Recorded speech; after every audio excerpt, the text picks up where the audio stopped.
All right, gang, and welcome back to Procreate. So, I'm on my gallery here, and I want to talk to you just a little bit about brushes, because brushes are the heart and soul of Procreate, right? We as artists love brushes. We like the additional tools. Brushes, layers, and blend modes, I would say, are 99% of digital art. So let's go ahead and let's create a new canvas. All right, and now we're going to just explore the brushes tab because, again, this is all the intro stuff, folks. I promise you we're going to be laying down some serious strokes here in a little bit. So when you look at brushes, Procreate comes with a lot of different brushes. You've got sketching brushes, inking, calligraphy, painting, and the list goes on and on and on. Now, every artist has their own favorite brushes depending on what kind of art you do. And so many people fall into this falsehood that the magical brush will make them a better artist. That's not the case, but you do have some really cool brushes for some really cool applications. So what I'd like to do here is I'd like to just take a couple minutes, show you some of my favorites, and then show you how to go into a brush and look at the adjustments. Now, there's complete lessons on adjustments here later in the brush section, as well as we're going to be making our own types of brushes. But I want to get you familiar with the overlay of brushes so that you see what's available in Procreate. So one of the things you're going to want right off the bat is sketching brushes. Now, all of these are on the default, so I tend to use the 6B pencil a lot. So the 6B pencil, I'll turn this all the way up. It looks a little bit like that. And now when you go down the brushes, there are different properties. You can adjust the spacing of things. You see how as the spacing begins to get wider, the brush tends to be a little less dense. One of your best friends, folks, is the streamline function. This takes all of the little bumps and jumps out of your stroke. Now, in a sketching pencil, it's not really that important, but when we get to the inking pencils, man, streamline is life, I'll tell you what. So you'll see this is all down here under what is called the stroke panel. You see where it's blue down here in the lower left-hand corner? Now, you can taper the stroke more.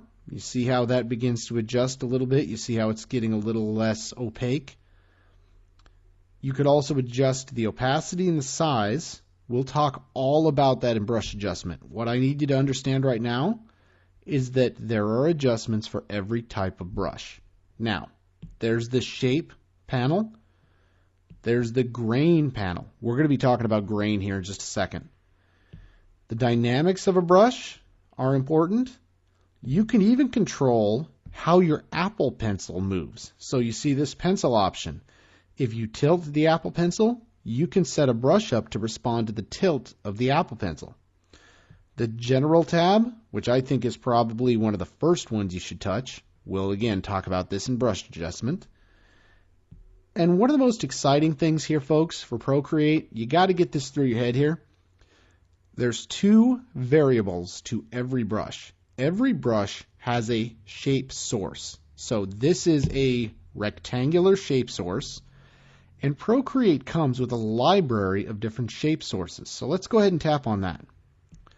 You can swap these out. Now you see you've got dry ink, you've got mess, ink mess, flat marker.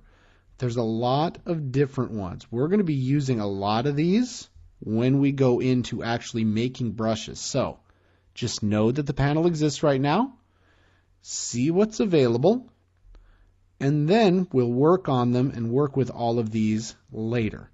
So the shape source is the shape of the actual pencil or the pen or the brush, whatever you want to call it. The second part of that equation, the second partner in the dance, is what is called the grain source. Now the grain source is what shows through. So we can also swap grains. And you'll see that in your Procreate library, there's a lot of them already available. All of these, what are called kind of seamless textures, like the grunge, the sketch paper, the pastel paper, are all textures or grains that you could apply to the shape source. So every one of these brushes that you see, we can go in here to the airbrushing. We can click on the soft airbrush.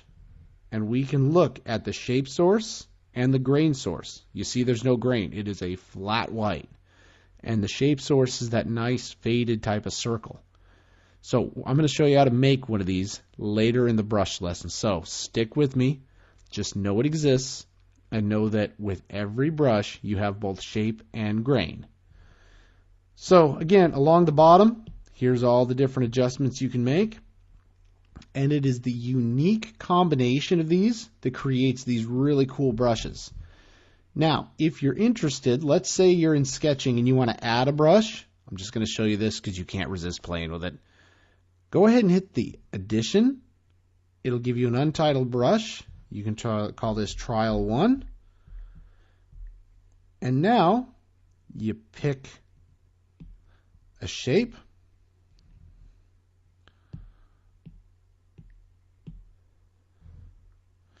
And then we pick a grain. Let's pick a brick texture. And now, when we go back, we have a brand new brush created. And now you can play with all of these to your heart's content, right? You can mess with the spacing. You can make it a little more dense. You can taper it out. You can do a whole bunch of stuff with it. And then if you just can't resist it, you gotta throw it down then on the canvas. All right, that's a little bit about the brushes panel.